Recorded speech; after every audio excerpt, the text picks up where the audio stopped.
Hello, good evening. Welcome back to the Four Direction. My name is Mary Apollo again, and today's show we are going to discuss a different. We have a special topic to talk more about the identity, the African identity, the Pan Africanism, and the role of the youth in the diaspora, and how they can work together with the other youth in people from the African descent, how they can collaborate and work together to help in the continent development. I have Miss Wendy Mthembu.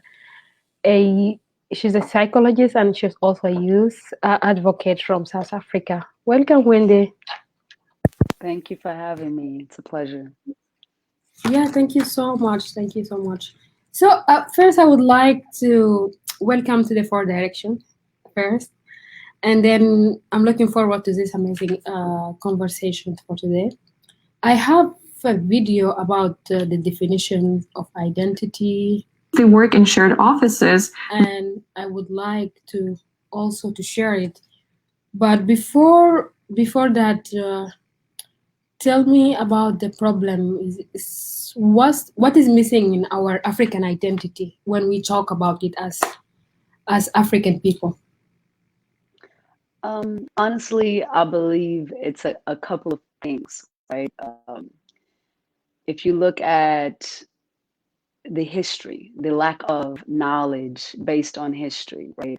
A lot of African diaspora people who are in other parts of the world, other continents, whether it's Latin America, whether it's in the United States, whether it's the UK, whether it's Asia, the lack of the history, the knowledge on history, the history is not really taught in school. And if your parents didn't know, then they cannot pass it on to the youth. Therefore, that connection is missing. When that connection is missing, you don't know your identity. You cannot identify with the African people or the African nation or the goal of Africa. Whatever we may say as Africans, as this is what needs to happen, this is what we look forward to, someone from the diaspora is unable to connect simply because they don't know the history. They cannot identify with themselves. So that's what I think is one of the biggest problems. I think also, yeah, it's important the connection between generation and the other. How can we bridge this gap and try to bring the elder generation more working with the younger generation? Because when you go to the top, starting from the social life, when you go to the top, also in the leadership, there is this gap that is so huge today. So how can this gap be brought? It is a very big gap. It's a very big gap. And I think that those that are in leadership, and I'm just going to give you my honest opinion, my honest perspective, those in leadership today have gone through so much in the past to get where they are.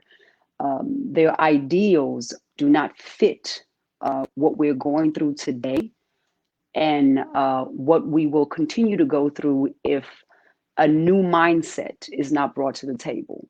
Uh, the way of thinking, the way of processing information is not the same, but their ideals and how they look at the connection is not the same. So I think when you look at how to close the gap, you must bring everyone to the same table with the same subject and same conversation based on the same values, the same beliefs, and the same ideas moving forward.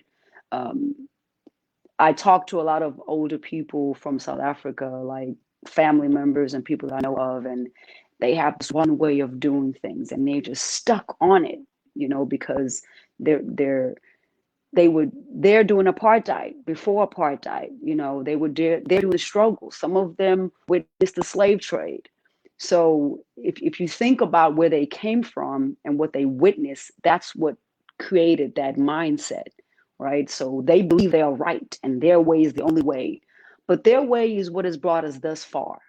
What's going to take us further does not coincide with what the youth believes will take us further. So those mindsets have to meet somewhere in order to close that gap so we can all collectively move forward. I hope that makes sense. Yeah, but definitely just talk, highlighted about the ideas that youth have and the elder generation have. What do you think some of these ideas that need to be addressed? First of all, education, business, economy, um, innovation, technology, uh, just how do we bring what type of technology we invest in? What education is more important? Which education is the education that was put upon us by our colonized people, the people that colonized us, our colonizers, or was it the education that is a skill set for us to be better? Which education are you going to focus on? So I think the confusion is there. Like I think that's one of the biggest confusions, because if you look at someone with a PhD who struggles to get a job, yet if I teach someone how to build with their own hands, that's a job for a lifetime. So there's this misconnection here, and I believe that most older leadership, well, older people in leadership, they're more focused on you got to go to school, and if you don't have a PhD or a master's or been to an Ivy League university, I'm not going to listen to anything you have to say. And that's the mindset we need to change right there. It doesn't take an Ivy League education for someone to bring a good proposition on innovation and change amongst the society. If you look at some of the billionaires that we have, they didn't go to college. Jay-Z didn't go to college. He's a billionaire. He took what he had in his community and he made something of it. So if we can just change that, change the education, the curriculum in education. Like, again, I go back to mindset. We have to change the mindset. People keep thinking the only way I can do something or create change or be part of an innovative idea, whether it's business innovation, whether it's technology innovation, whether it's innovation through marketing, whatever style of innovation, whatever type that you think will take us to the future, you cannot only focus on one side of it. There's other sides to everything. So everyone needs to be brought to the table and be more open-minded. So just going to that also, every day there is more than 90,000 new users in the sub-Saharan Africa. They connect to the internet for the first time. So it's a huge number, but the problem is the question is what is the problem exactly of technology? Like it's still something new for some people in the continent, especially today. Like in the global revolution and the digital market, it's required like everywhere to have the access to internet, and that also came, for example, using the diaspora and using in the continent. This is how they can connect and how they can work together. And what is the way forward to make it more reliable? And you have just mentioned about the knowledge and the experience that you want they used to have. Well, I mean, first of all, the internet has to be accessible to everyone, right? If you look at rural areas where they're still fighting the energy crisis, they don't have electricity, or electricity is turned off for 4 hours within a day just to preserve energy. If you still have those problems and those issues, then not no one, but not everyone has access to the internet. And those that do are at a higher advantage. So I think that we need to look at a system where the whole continent, if not the whole world, has free internet or access to internet, Wi-Fi, which is very possible. It's very possible. Today, it's very possible. But when you look at the companies that will lose and not benefit from free Wi-Fi, that's what will make it not happen.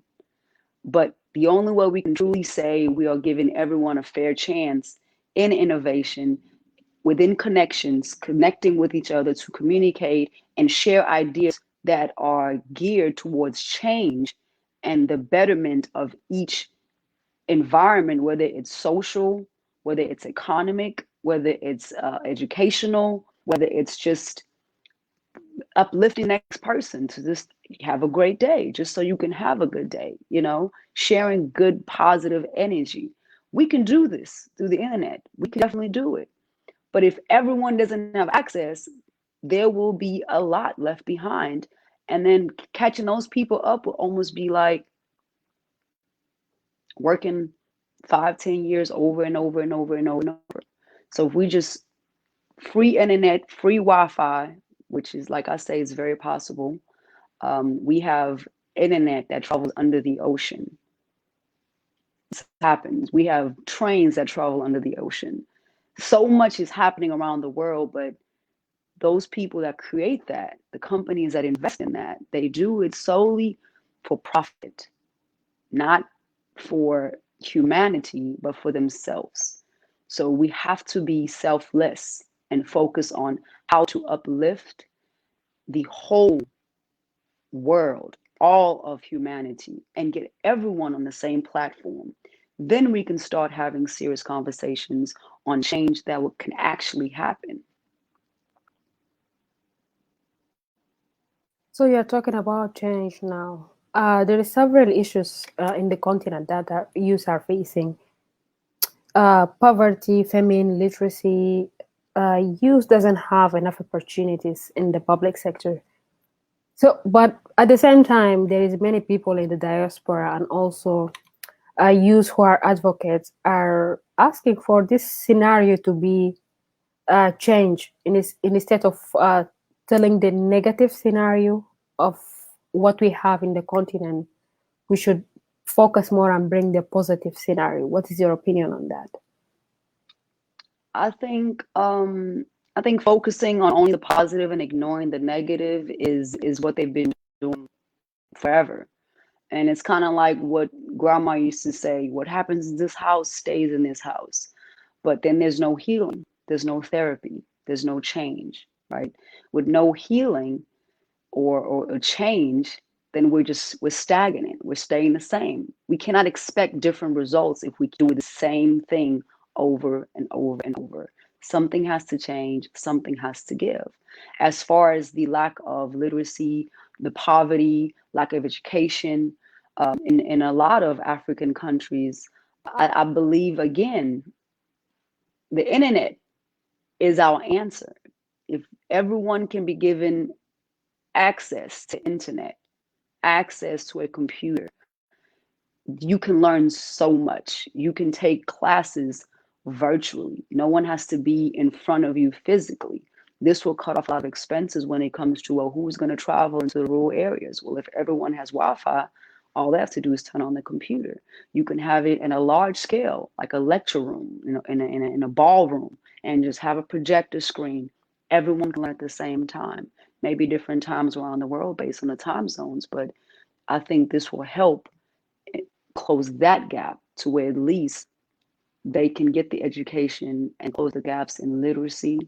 And then once you close those gaps in literacy, that opens up a much larger sector where they can find employment, because now they can read, they can write, they can communicate with any nation. English is the number one language around the whole world.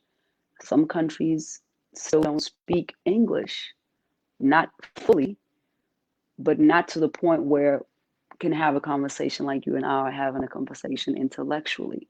They can just simply say, hello, how are you doing? And that's not okay. It's 2021. Things should be different. So that's also taking us to the educational system. Uh, what is your vision on that? How the education system will be look like, and the kind of the curriculum that we can teach on the for use on the continent. I believe that like I said, the educational curriculum, the curriculums in schools need to change, period. If we can focus on teaching kids a skill set, So by the time a child is born, if you look at the developmental stages, by the time they're 3, they're learning how to be a person. They learn how to walk, how to feed themselves, how to wash their hands after they use the bathroom, how to pick up after themselves, social cues, how to be nice, be kind. If someone's crying, are you okay? It's okay. Give them a hug. By the time they reach 5, now they're learning personality traits. How am I going to be? Who am I? Okay, how am I going to play a role within my society? If we can focus on those ages and teach them positive ways, teach them good ways of participating in their community, being nice, don't be selfish. Okay, teaching them literacy at a young age. Kids can absorb so much more than we think they can absorb. By the time they are 7 or 8 years old, kids should be able to say, not should be, they can say, I want to focus on this part when it comes to careers. And if the school curriculum is set up in a way where a child who's just getting in 2nd grade, that is 8 years old, 2nd grade, is able to say, I want to be a doctor, I want to be in the medical field. And at that age, we start teaching them human anatomy. If someone wants to be a pharmacist, we start teaching them chemistry. It is possible. If we start at a young age, by the time that child is 15, they will be a master of that information. We don't have to wait until we go to college. See, changing the educational system, I think, is the key. The curriculum, what you think I should know. If I can learn language at a young age, learn how to read and write by the time I'm 6 years old, because that's technically what they do, right? Then by the time I'm 7 or 8, I should be able to focus on what I want to be, what I want to do in life, period, and just focus on that. Therefore, you have a child growing up knowing this is what I live for. I live to be a doctor. I already know. I can tell you right now, I can tell you when you fall up in front of me, I can say, oh, you must be dehydrated.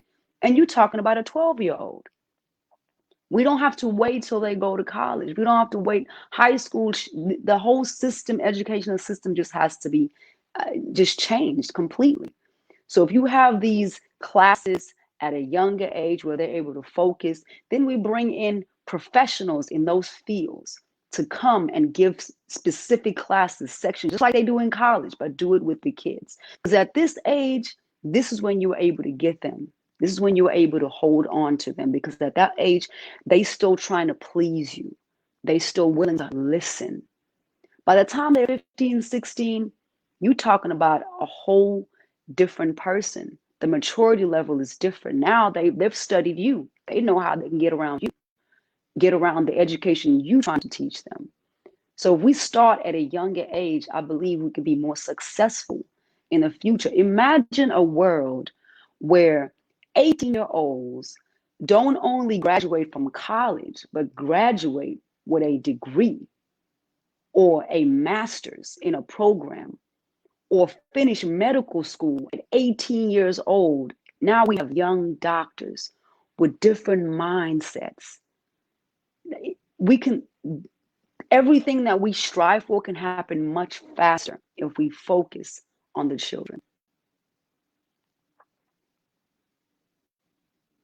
A quick question here. Whom do you think the responsibility of the people who should work and change the curriculum? Um, on the long term, do you see that there can be a similar curriculum between the diaspora, the African people in diaspora, and in the continent? Is that possible? Yes, that's where the internet comes in hand. It's very possible. Everyone can learn the same information at the same given time. It can be recorded. It could be recorded and it can be played later, just like lectures are done at universities. The professors nowadays, they don't do live classes. They record their lessons, their seminars, and they put it on a platform and students go and click on it at their convenience. This can be done. We can do it to where we have a curriculum set that for 18 months or for 12 months or every week, you need to do this much information, this much work. You need to have watched this many videos, respond to these questionnaires, and then we can test you on what you have learned live. And then we can have our open conversation every month around the world, open uh, uh, uh, um, conference where everyone can say, oh, I didn't know this. Oh, I learned this. And because we're learning the same information, but our processing is different because your perception is based on your experience, it's based on your environment. So if we're all from different environments and have experienced difference in our lifetime, then we will have differences of opinions. And that's where the discussion can be held and we can hear, be open-minded to hear, oh, what's your take on this? We can learn from each other. We can grow together. Just a quick, because it's also you are talking about the access to internet that require capacity building, require economic development. Like should be there is a economic growth to achieve this human development. But currently, actually, with the challenges that the continent is going through, especially after the COVID-19 crisis, and the also the GDP growth has decreased from 6.5 to 1.7. Oil. This is I'm taking an example of one country like Ghana, and we have South Africa also, and also the inflammation like is increasing day by day. Just with these challenges, what is the possible way to address these challenges so that we can achieve the human development we want to see? Again, I say we have to go back to leadership. We have to go back to leadership and be realistic. Okay, we have to be realistic in what we can attain and what is possible. So if there is a lack of internet, there's a lack of technology, as in computers, tablets for people to access to get this information, then we need to have a different approach. We need to look at like the current situation, the current status, and we need to have people who we can communicate with that are on ground within these countries, within these towns, townships, villages, that can go and have one day out of the week where they bring the information that we have discussed. And this is people who have access to internet, who get online and we can have a discussion collectively. And then everyone takes the same information and disperse it amongst these communities around the world. And at this point, that seems to be the most effective way based on the current situation. But I think that we cannot wait until we have internet or until we have technology in everyone's hands. It still can be done on foot. It'll just be something that one would have to commit, sacrifice, and say, and see the big picture. See, most people live for what can I get out of it right now? And we cannot live like that. What we can do or what needs to be done, we may never see the result of it. But my 2-year-old, by the time he's 30, he will reap the benefits of what we can do today. So it's just how can the youth come together using the diaspora, using the continent? I'm also putting in my mind important work such as research. Uh, they can be joint projects that the youth can do together, because in the one in the diaspora also they have access to internet. They have 70% to 80% reliable internet than the people in the continent. So this kind of project also can be done in collaboration between the youth. But how can the youth come together and unite? I think this would have to be something where adults in those youth lives would have to be able to bring to the forefront and encourage them to take part in the future of Africa.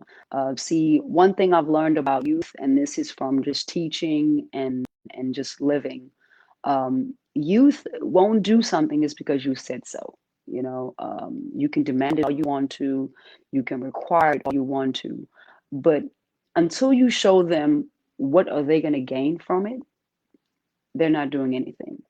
So there needs to be an education on the systems we can put in place for youth to connect. It has to be fun. It has to be innovative. It has to be something they can almost like it's tangible. Like, oh, it's exciting. Like, oh, if I do this, I'm doing this and this and this. They like talking about what they've accomplished and these platforms. So if there's a platform like My Black World, where they can communicate and it's their world, not Facebook, not Google, not Zoom. It's just My Black World, which is a website that exists today. And it's predominantly for and designed for African Americans and African people in the diaspora. If youth can connect through this platform, share their ideas, share what they would like to see happen, and then let's see if it could be possible. They can communicate around the world. Like you say, they have more access to internet and they're more excited, enthusiastic on getting on the internet. Me, myself, I don't like social media. I don't like getting on the internet. I do what I need to do, but I don't like doing it. Youth loves doing it. This is what excites them. They wake up, that's the first thing they do is get on social media. So if we can find a way to connect them and make them understand that whatever ideas they bring forth, we will help and support them so that it is successful. See, now you painted a picture to them to where, oh, you're going to help me too? Because that's what the youth is about these days. They want to know what they're getting out of it. So I think that the ideas from different parts of the world, from different youth around the world, once we connect them on a platform and have them talking and seeing that they actually may have the same ideas, that will drive them because they like to connect with like-minded people. If it's just us old folks trying to tell them what to do, it's not going to happen. It's not. But it's very possible. It can happen. What is the future is hiding for the African youth, the African descent youth? And also, like, before I conclude, do you feel Africa is still alive on you? Do I feel Africa is still alive for me? Yeah. Yes. Yes. Africa is still alive. It's still thriving. I feel like if we are successful within the diaspora, bringing our knowledge and just education that we've gained thus far, being in other areas of the world, I feel like Africa, this is just the beginning stages. But we have to be realistic. We cannot live in la la land. We have to be realistic and deal with what's going on right now and take it from there.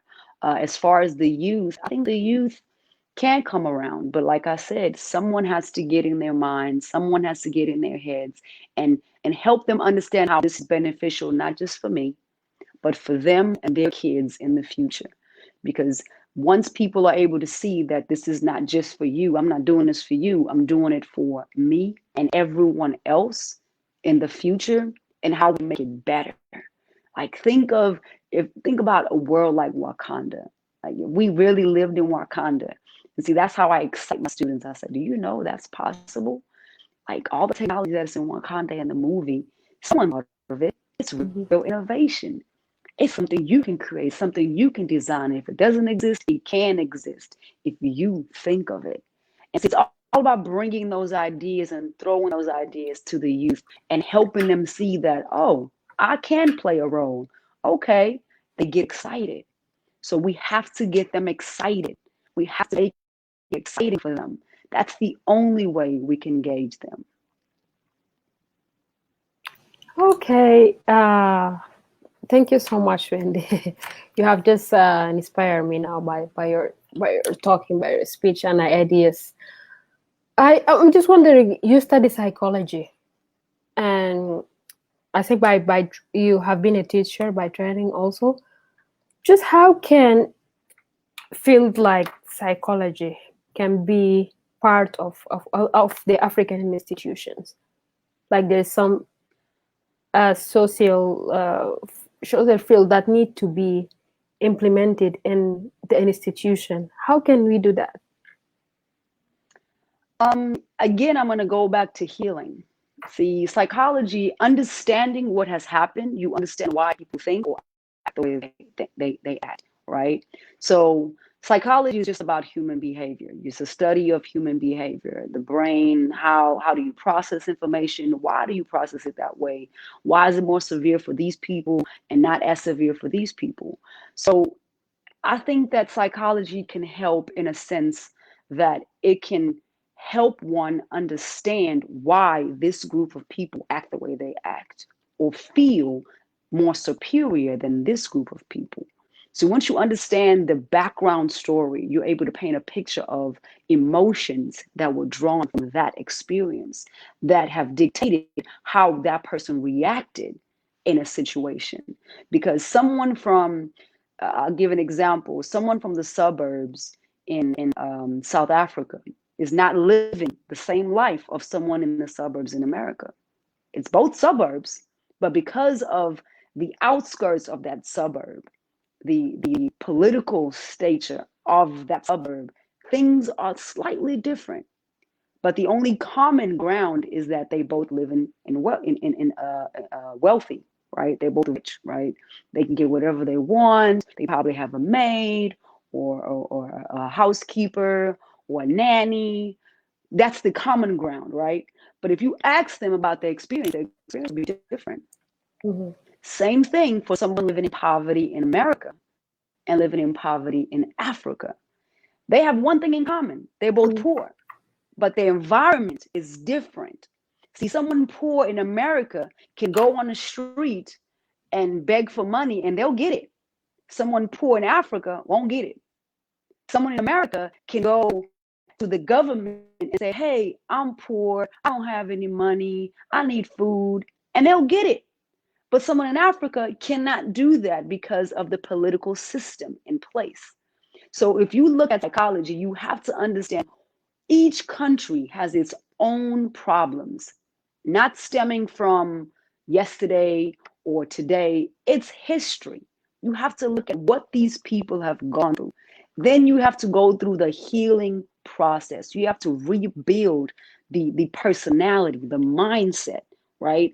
Because if you look at South Africa alone, I'm going to speak of South Africa because I'm from South Africa. Apartheid, people were beaten, women were raped, and those children were born into a world where they didn't fit.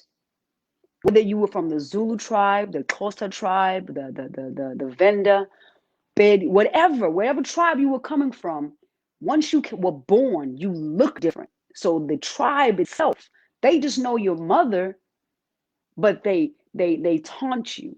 They call you names. That changes your perspective on your own people. Now you look at your people as enemies because they bullied you. I was one of those people. My mom is a Zulu and my father was Portuguese. My mom did not have a relationship with my father. I was born during apartheid in 84. When I was born, I was kept in an orphanage to protect me from the Zulus that wanted to kill me because of the color of my skin. By the time I was 9 years old, I was reunited with my family because then South Africa was independent. Then Nelson Mandela was out of prison and he was running for president. Then we were able to coexist without the judgment, without your people killed my people. See, that was based on perspective. They didn't look at me and say, oh, that's a child, she's innocent. They just looked at my skin color and said, oh, her people killed my family, blew up my family's house, killed my sister while she was coming from school, raped my aunt or raped my mother. So I'm going to kill her. That should make me feel better. But it doesn't. So until we heal those hearts, those minds, and we build back the confidence of loving yourself, loving all people, not because I'm a Zulu, I'm gonna only love Zulus. No, I'm human. We are a human species. No matter where a dog comes from, you can put a dog from America in Africa, and those dogs will become a pack, and they'll take the other dog, and they will all roam and look for food together.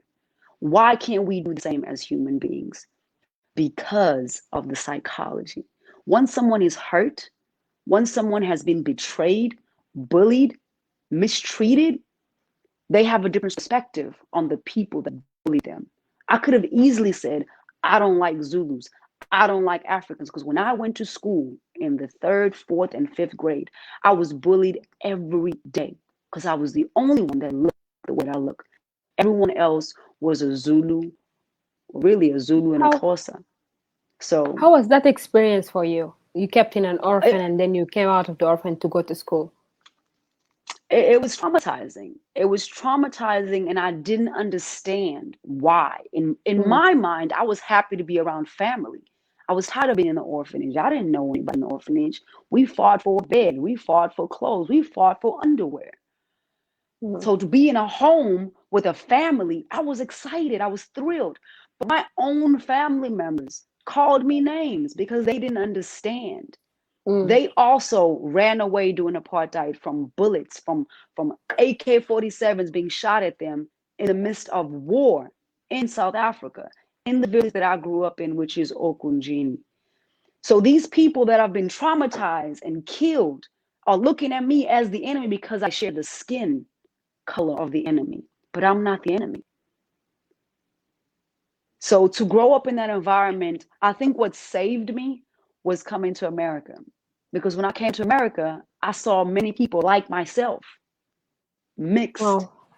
multiracial people, to where I was able to say, oh, okay, I'm not different. I'm actually normal.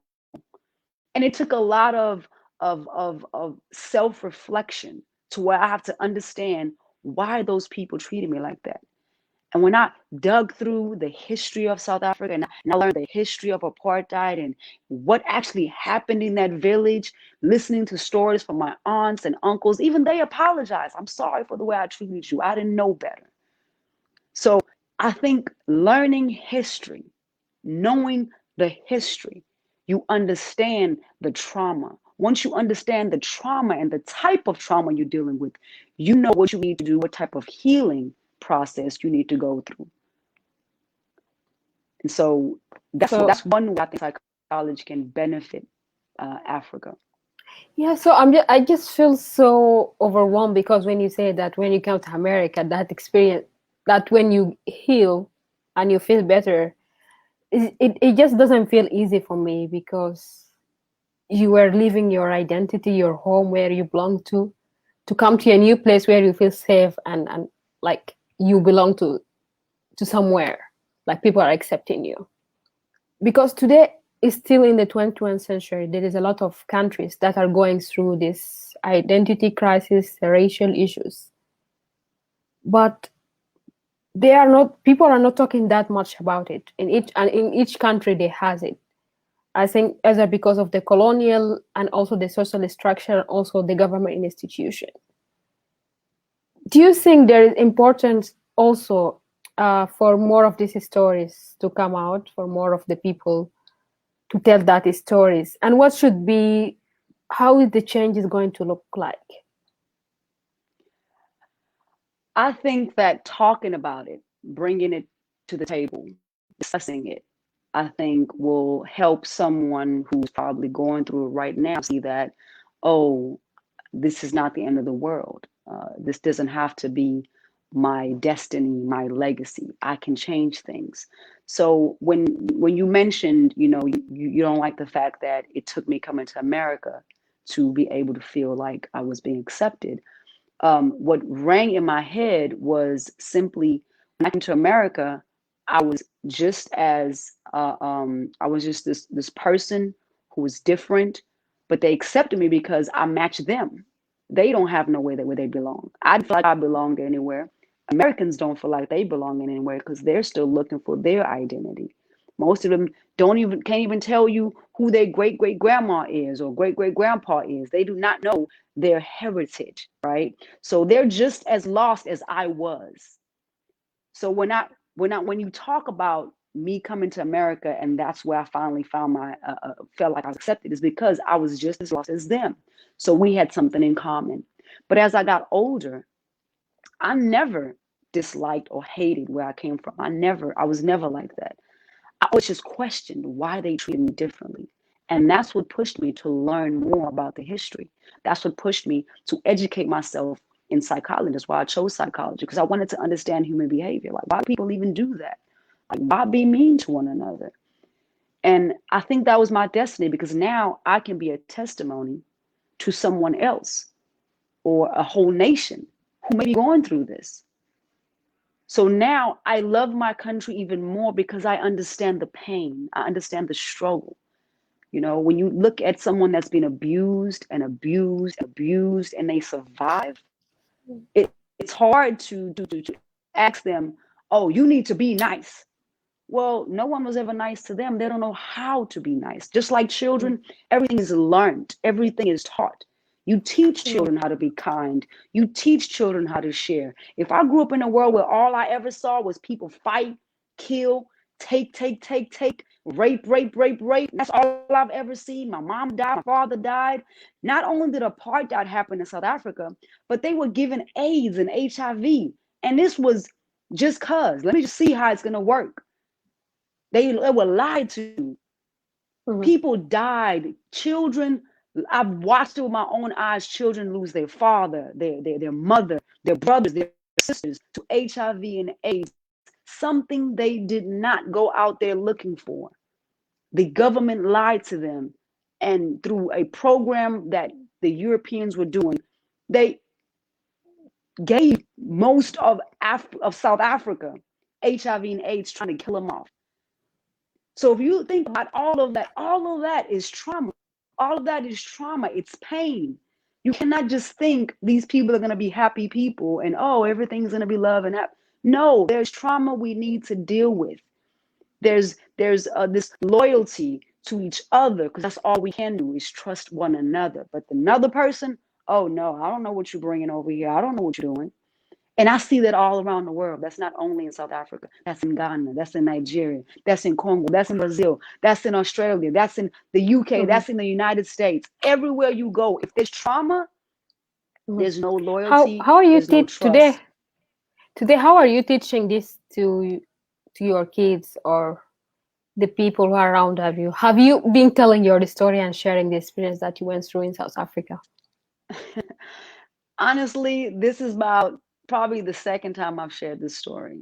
Wow, And the reason why I'm sharing it with you is because I believe someone needs to hear it. It will change a mind or a heart somewhere. definitely. I talk to my kids about accepting all people. I take my kids home every year so they can see the differences and appreciate where they come from and what they've been able to have. But I tell them the stories of how I grew up: no electricity, no running water. I had to fetch water at the river, 30 liters of water on my head. And I had to go into the woods and get some wood to make a fire, and taught them how to bake underground and in dirt. And they laugh at me. They go, "Mom, how did you bake in dirt?" And I'm like, "Hey, it's easy. Let's do it." And when storms happen here in America, I was that person in the neighborhood that people were coming to, like, "Oh, you cooking? Oh, how did you cook? We don't have no electricity."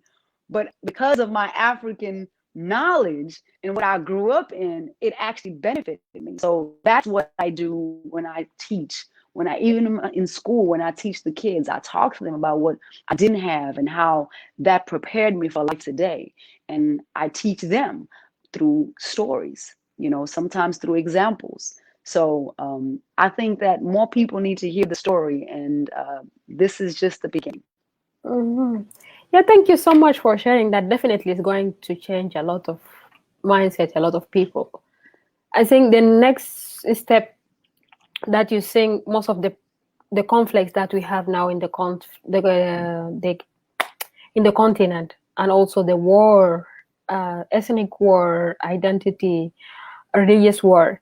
I think also a step back on some people bringing their stories like yours. It can help others to come with a recommendation, to come with a new map. For example, suggestions for what the future will be look like, what we need people to do in the future. So I don't know. I can't say more than that. But like just based on your story, how I know that you have also now a connection with your mom and the other family. Do you feel if the time go back with you to change some of the facts that you have been through? No, I wouldn't change a thing. I would not Really? change a thing. And you don't feel angry to anyone who No, have hurt you in the past. Hmm. no. And see, that's the key in psychology. Once you understand why people behave the way they behave, you're not so mad anymore. You're like, okay, I understand. I understand why you felt like you needed to react the way that you Hmm. react. See, I was teaching my daughter yesterday. I told her that in life, we have choices. We can choose to react a certain way to a certain action, but that's a personal choice. And that choice is your freedom. See, liberty is to be able to go wherever I want to go, do whatever I want to do. But freedom is the choice in your reaction. If someone does something to you, you have options on how you can react. That's where your freedom lies. And when you lose that choice, you have lost your freedom. I believe So that's just what we need to teach.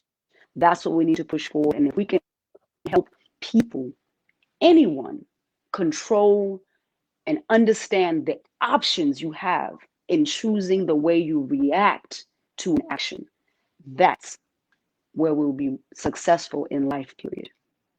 yeah, so just compare between your time and now. Uh, what's some of the realities, some of the challenges that you think right now people of mixed race have? Have they changed that much from your time and now? And do you feel safe when you visit, for example, South Africa? Um, it has changed. Now, when I visit South Africa, I'm perceived differently now because I'm an adult. I carry myself a certain way. People respect me when they see me. They don't treat me as that child that just looked different. They respect me, and sometimes it bothers me because I wonder if you are respecting me because I fit more into the white supremacy group, or because you've noticed that I was able to rise above what you tried to do as far as bringing me down. It's hard to determine which way I'm looking at it or which way you're coming from. In America, um, things haven't changed. If you're biracial, you're just biracial. The conversation lets the person know whether you're on the black side or you're on the white side. So I think for me, what has helped me be successful everywhere I go is the way I am able to adapt in conversation. I can change my slang from ghetto to professional to African. And so when I go home, my dialect changes, my accent changes. I speak the language, so then I fit in more. They're able to connect with me on a different level. They understand me. I understand them. Because I've lived in the village and I know what life is like, I'm able to help from a different perspective. Like if I see someone struggling at the grocery store, and the mom is like in her purse trying to find a few more change just to pay for this groceries, I'm able to say, hey, I got the rest, because I know the struggle. I was there. If I was just a foreigner visiting, I'll be just looking at her like, man, you need to hurry up. Come on, I'm trying to cash out and go. You're wasting my time, right? But because I know the struggle, I'm able to do things differently. So the perception definitely is different, but I wonder if it's because I look white, or is it because I look professional, or is it because they now appreciate where I've come or how far I've come in life, period. So sometimes there's a gray area there. And if it's because you think I'm white, I don't like it. I don't like the respect that I get only because you think I'm white, because I don't think I'm white. I believe I'm a Zulu, right? But when you look at me, you only respect me because of the color of my skin. If I walk into a store with my sister, and my sister does not look like me, my sister looks like a South African, a black South African, an Indian man would talk to her disrespectfully. And what do you want? Hey, well, what are you buying? Hey, money? Get out. But if I come in behind and say, excuse me, we're looking for, they hear my accent, they look at my face, they look at how I'm dressed, and they go, I'm sorry. How can I help you? Is there anything I can help? The dynamic changes. And that's what I do not like. I despise that. I can go into a hotel in South Africa, And if I'm speaking Zulu, the white people there look at me like, oh, how does she know that language? And then when I start speaking English, they notice my American accent. Now they're treating me like royalty because they know I'm bringing dollars to the table, right? But if I send my sister to that same counter to speak to that same person, she will be disrespected. She will be asked if she can even afford to stay there. And she has to point to me and say, oh, no, my sister booked it. They go, oh, that's your sister. Oh, I'm so sorry. I'm like, really? Why is that? Why is it? And sometimes it's not the white person doing it or the Indian doing it. It's my own South African people doing it to me. One time I traveled to South Africa, and at the immigration line, a South African woman, a black woman who spoke Zulu, asked me if I kidnapped my daughter. And I looked at her, I said, why would you think I kidnapped this child? And she said, well, the passport says a Zulu name and a Zulu last name. Mthembu is a Zulu last name, which is well known in South Africa. But when she looked at me, I didn't look like I could be a mother of this child because my daughter looks like my mother, who is a black South African. And all I could do was laugh. I could have been angry, but that's the option that I chose in my reaction. I chose to laugh and smile rather than go angry, because the reaction of being angry would have took me in another way. Whatever happened after that would be negative, right? So I chose a positive reaction, and I just laughed and I said, and I spoke to her in Zulu at that point. She didn't know I knew Zulu at that time. And the first thing she said before she asked me if I kidnapped my daughter is she told someone next to her, hey, look at this white lady trying to make this baby look like they're hers. I'm so tired of these white people adopting black babies and saying they're their kids. And she said it in my language, but she did not know that I knew the language. So after she asked me, I laughed and I said to her in my language, I said, I'm sorry you feel the way that you feel about white people, but I am South African, I am a Zulu, and as you can see, I'm speaking the same language as yours. And I told her the village I was from, I told her what Mm-hmm. school I went to, I told her everything so she can believe that I really grew up here. Mm-hmm. And she was so embarrassed. But I asked her to ask herself, how do you think it's okay? And why would you think it's okay to do that to me and probably so many more people that you may come across? And I said, please, from this point forward, don't do this again. Never do this again. And she apologized and apologized. And she was apologizing so much that her supervisor overheard her and came to figure out why she's so apologetic. And I told him, no, it's nothing. She just Mm-hmm. mispronounced my name just to hurry up and, let it go by so she Mm-hmm. doesn't get in trouble. Wow. Because that she would be in big trouble because I'm Mm. holding an American passport, Passport. Mm-hmm. right? So when it comes to a trade and it comes to visitation and all of that, that's what they rely on. They rely on people visiting South Africa from America. So if one American has a bad experience, they're gonna tell everybody, don't go to South Africa. They're gonna question where you from. Mm.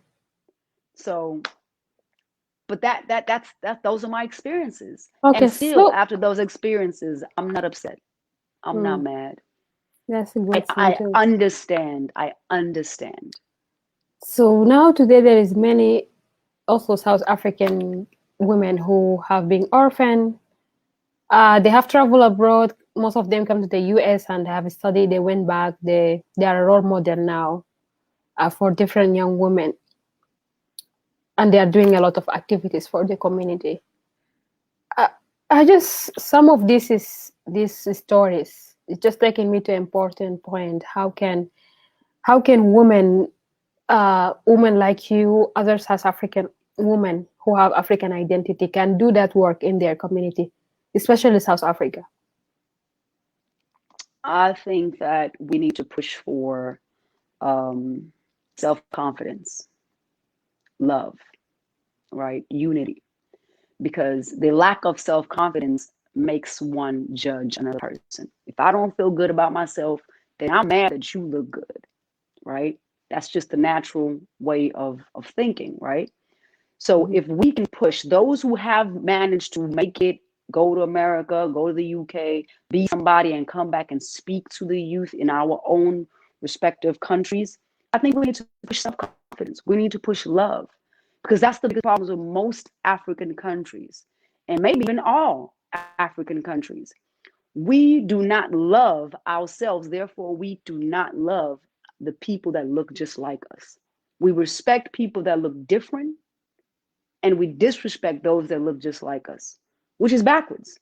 I mean, I don't think we should disrespect anyone, but if you're going to choose a person to disrespect, don't let it be the person that looks just like you. That's like looking in the mirror and hating yourself. That's exactly what it is. We hate our own skin tone. We hate our own hair. We hate our own clothes. Every time I go to South Africa, I go around the time of June, which is summertime. Like right now, I would be in South Africa if it wasn't for COVID.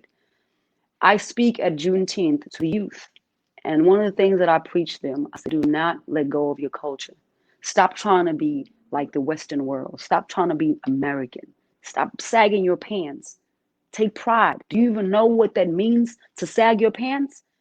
The idea of sagging your pants came from men in jail who were telling other men that they open for business, like they want to date them. Is that what you're saying when you drop your pants? And if that's what you're saying, then I need you to know what you're actually saying. So, not knowing the history and not knowing where it comes from, where it derived from, they're just doing it because, oh, that's American. That's what Americans do. They don't want to wear their own garments. They don't want to wear the beads. They don't want to wear their own culture. They want to wear other things. I'm like, no. Do you know that people in America fight to get African things? People all over the world fight to see African culture. My mom has a company, a dance company, African dance, where we would perform all over the United States. Even in the Bahamas, we went in the Caribbean and we performed during the Black History Month. And people are like, wow, I've never seen anything like that. And they pay good money for it. And I tell the kids in South Africa, I say, man, your own culture is worth so much money and you don't even know it. American culture is worth nothing unless you are in America and you're willing to disrespect yourself to get it. So I push for self confidence, teach self Mhm. confidence, self So, love, not self hate. so And just that's, so I think, uh, after today, when you go back to your childhood, do you think there is one of the stories during the in your experience that you went through during the racial? I just want to know if you have a story from your memory that today, when you look back at it, you laugh at it and it doesn't make sense for you. you mean that didn't make sense to me at the time? Now it doesn't make sense for you, and when you look back, you laugh at it. But at that time, it may hurt you, you or you like it. You spend time thinking about it. You have been holding Yeah. it for a long time, but now when you look at it, you just laugh at the memory. Yes, actually, I do have a story, and it's a story of walking to school.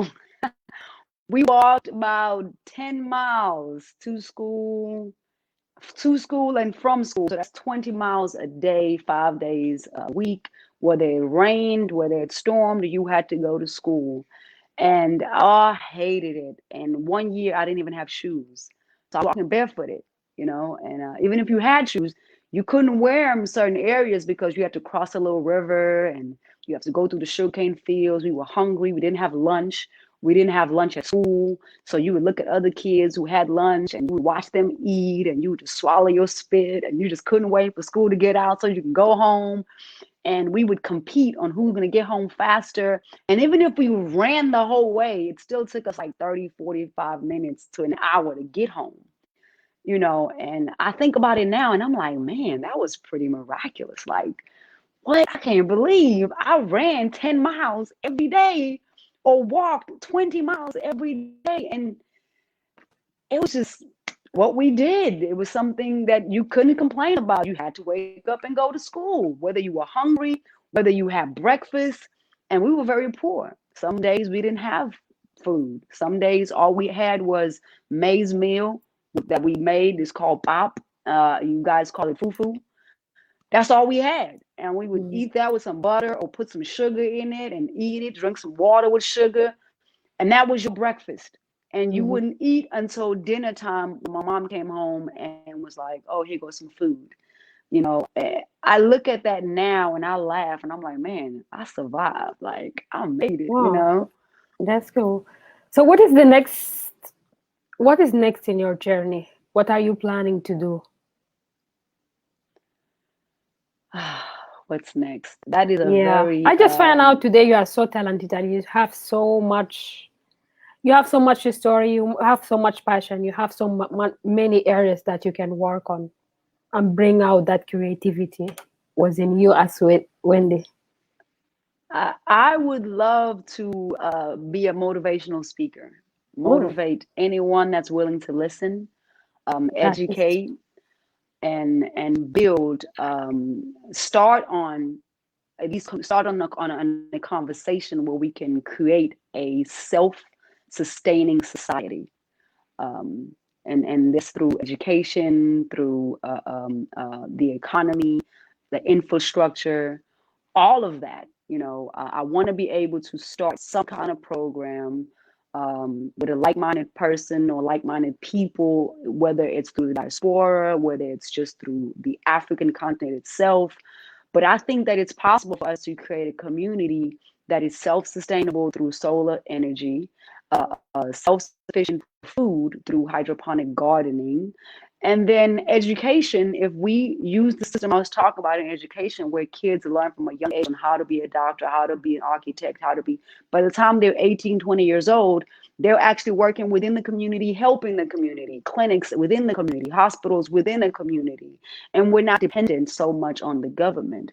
I think if we can create that kind of system, I think that will be the greatest success story for everyone that's ever gone through something. But in order to live within this community, you have to be willing to put in work and put in time and commit to helping the community. So just a little bit of the idea I have is a community where everyone that lives within the community of a certain age works 2 to 3 hours to benefit the community. It's in the garden section, whether it's in the educational section, whether it's in building, whether it's in plumbing, whether it's in the solar panels, building the solar panels to put into the houses, whether it's creating rules and clean the neighborhood. There's so many areas that we can create within a society that if everyone plays a role, not looking for money, but to be part of this free, self-sustainable society and environment, I think that's the future. And so if I can start the conversation and put the ideas on a broad or bigger platform, that would be just a dream to me. And I do it for free. I don't want to do it for money because money is not does not need to be a sorry, we lost Whitney. It was just the end of the help conversation. Thank you so much, guys, for watching us today. Our main topic today was about the African identity and how it mean for us as African descent and people in the diaspora. I was joined by Wendy Mthembu. She's from South Africa. She's a mixed race youth. She experienced the mixed race in South Africa during her childhood, and then she survived by immigrated and come to the United States. And now she studied psychology. She became a teacher, and she studied history also to learn about the experience that she went through in South Africa.